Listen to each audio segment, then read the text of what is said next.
ngayon nga niyo kami makain ng umagahan sa bukid mga kamangyan. Samahan niyo kami sa pagluluto ng mga paborito naming ulamin. Ay for the go!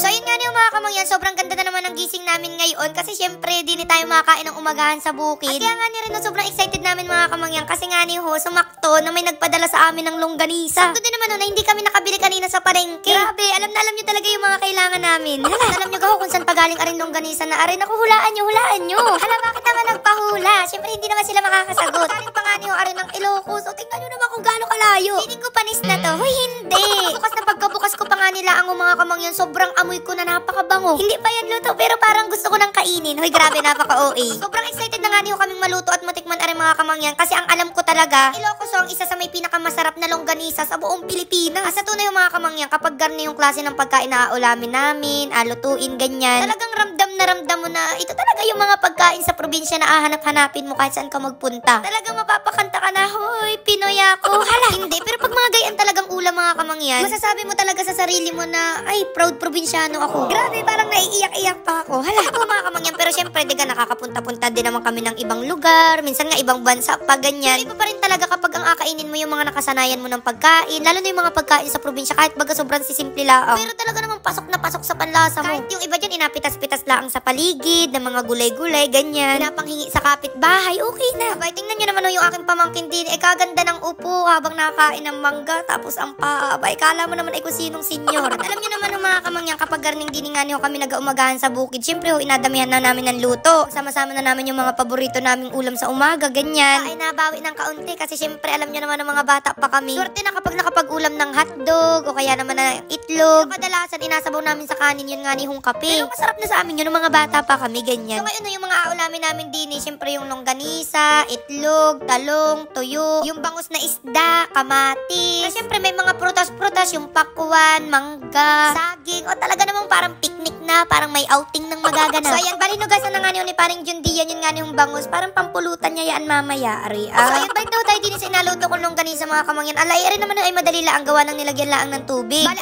iga-igahin laang yun hanggang sa maglabasan na yung mantika niyaan. Tapos dun mo na alutuin mismo sa sarili niyang mantika. So ayan, ginupit-gupit ko na rin yung parang tali diyan, yung parang sinulid. Madali nang haluin, lutuin, ganyan. Sa tunay yung mga kamangyan, alam ko na rin na nabanggit ko rin sa inyo, pero paborito ko rin talaga ang longganisa. As in, kahit buong araw yan na lang yung ulamin ko, okay lang. Lalo na ngayon, sobra kami na-excite kung ano nga ni yung lasa niyan. Kasi syempre, nanggaling pa sa malayo. Ako nakakarating ng Ilocos, pero yung pagkain ng Ilocos, nakarating na din sa bahay kubo. Salamat! So ayan, habang nag-iintindi nga niyo kami din ng pang-umagahan namin din mga kamangyan, sobrang ganda din talaga ng paligid. So sobrang nakaka-chill. Parang dito palang busog na ako. Hoy, grabe, napaka-OA. Nakakwento-kwentuhan din kami na ngayon, sobrang ma-appreciate mo na talaga yung buhay sa probinsya. Sobrang nakaka-proud na maging probinsyano. Kasi before mga kamangyan, nalaman na probinsyano ka, parang inamaliit ka agad. Parang ang baba ng tingin sa iyo, parang wala ka ng karapatang mangarap, ganyan. Parang wala kang kakayanan sa lahat ng bagay. Dahil na kapag makikipagsapalaran ka sa Maynila, yung mga tingin sa iyo, parang inajudge ka na agad. Diga mga kamangyan, syempre taga-probinsya kami, parang gustong-gusto namin makapunta ng Maynila. Kasi pag nakapunta ka ng Maynila, parang sikat-sikat ka, ganyan. Tapos sobrang nakaka-excite kasi syempre makakakita ka ng mga matataas na building, makakasakay ka ng elevator, escalator, yung mga ganyan. Kasi syempre hindi pa naman uso dati yan. As in, meron pala ang yan sa Maynila, pero sa mga probinsya, madalang pala ang yung merong gayon. Tapos ang dami ho talagang gustong pumunta ng Maynila para makipagsapalaran, maghanap ng trabaho. Kasi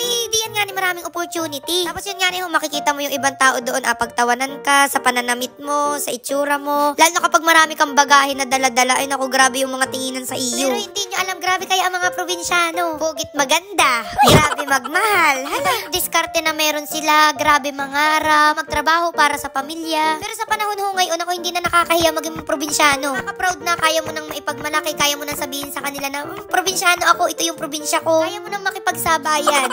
Dati pa mga kamangyan, lagi nasabi sa amin ni nanay at saka ni tatay, kailangan natin ng boses. Wow, boses.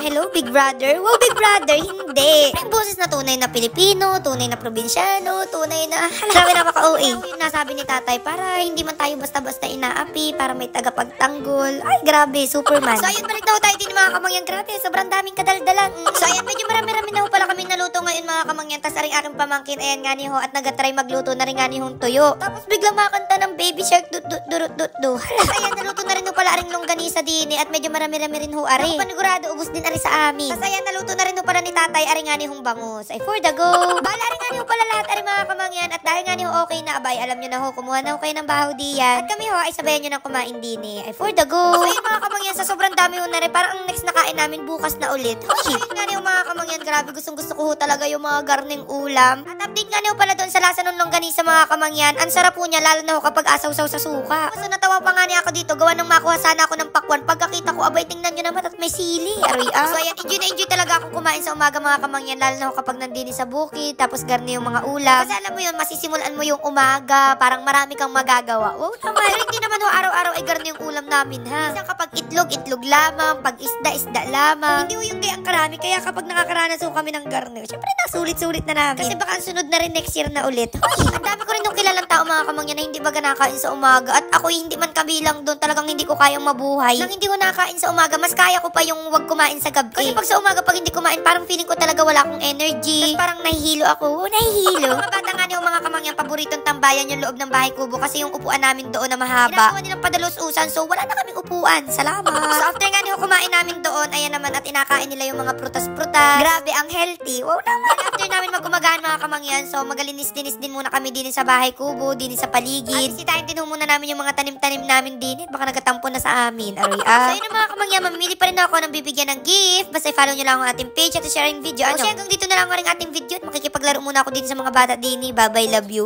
Uy.